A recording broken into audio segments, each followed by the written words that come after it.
So a little while ago, I made a video on my top 5 favorite Nintendo consoles, and I realized afterwards that I had no handhelds on the list.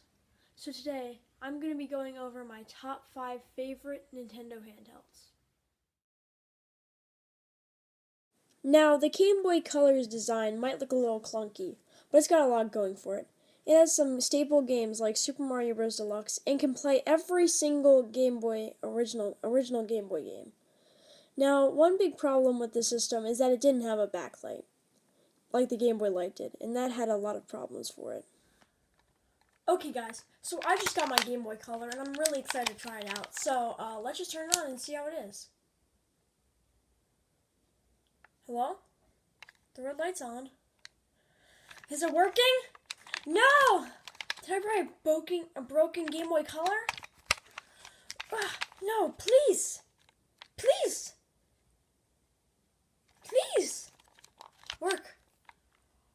Oh, they dropped the backlight. Oh my god, this thing sucks. I hate it. Come on, mate. Now, thankfully, you can use this ugly light to see a third of the screen better.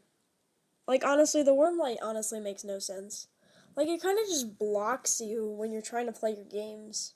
Like, it's really not useful at all.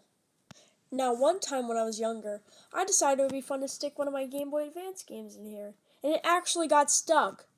But at least I was able to get it out. So, we're fine. The Game Boy Advance had some great games like Mario Kart Super Circuit and the Super Mario Advance series. Now, the Game Boy Advance is basically a Game Boy Color, but much better.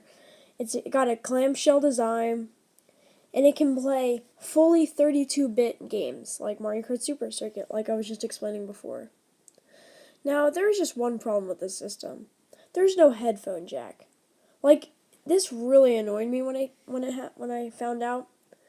But thankfully, I mean, it's still pretty annoying. You have to pay more money, but like, you can always just add an adapter just so you can play with headphones. Yeah, the Game Boy Advance is a great system. The DS is like a Game Boy Advance SP on steroids. It can play fully 3D games now, like Mario Kart DS and Super Mario 64 DS. The DS is very nice. It has a great design, and I like it a lot.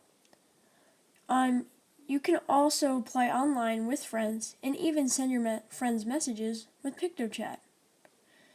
This was before things like the iPhone existed, so you weren't chatting with everybody all the time.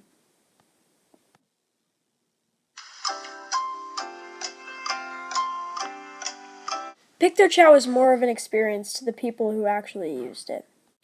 Now, one of the biggest problems with the DS comes from the home menu, and that is, if you ever do anything on the system, to get back to the home menu, you have to turn off the system and then turn it back on. Like, look at this. I'm going into the settings, not doing anything, and I want to leave. In the system, I have to shut it down and then turn it back on. But on the bright side, you can play every single Game Boy Advance game. It is completely backwards compatible.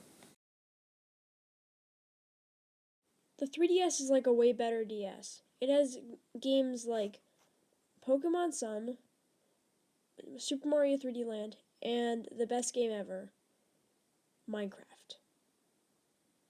But the 3DS, has all the stuff as the DSi, but it's way better quality than the DSi. It has Notes and Miiverse, which basically replaces PictoChat.